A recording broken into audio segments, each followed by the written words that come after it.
정부 예산, 그러니까 국민 세금이 들어가는 대형 SOC 사업은 정말 이게 필요한 건지 꼭 따지도록 돼 있습니다. 예비 타당성 검토라고 하는데 정부가 이 제도를 20년 만에 정비하기로 했습니다. 경제성을 주로 따지다 보니까 지역 사업들이 통과하기 어려웠기 때문이라는 건데요. 선심성 정책 아니냐, 이런 비판도 나오고 있습니다. 첫 소식 오수호 기자입니다.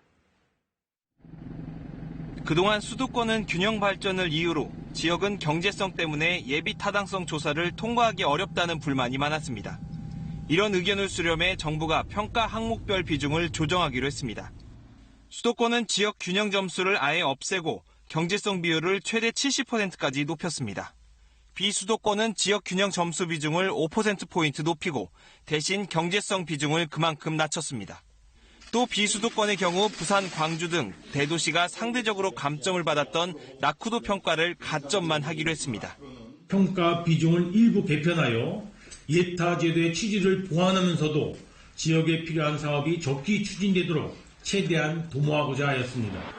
평균 1년 7개월 걸리던 조사 기간은 1년으로 줄일 계획입니다.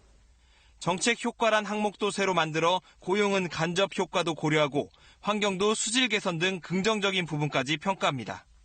환영하는 목소리도 있지만 개편 방향이 검증보단 통과의 무게를 둬 예산 낭비가 우려된다는 지적이 나오고 있습니다. 수도권이든 비수도권이든 지역별로 원하던 항목의 비중이 높아졌기 때문입니다. 정치적 판단이라던가 아니면 결정권자의 의중이 들어갈 수밖에 없는 분석이라서 저희는 그런 부분들이 굉장히 예타 제도를 무력화시키는 데 악용될 수 있지 않을까.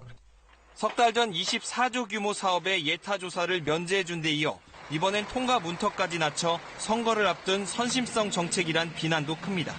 KBS 뉴스 오수호입니다.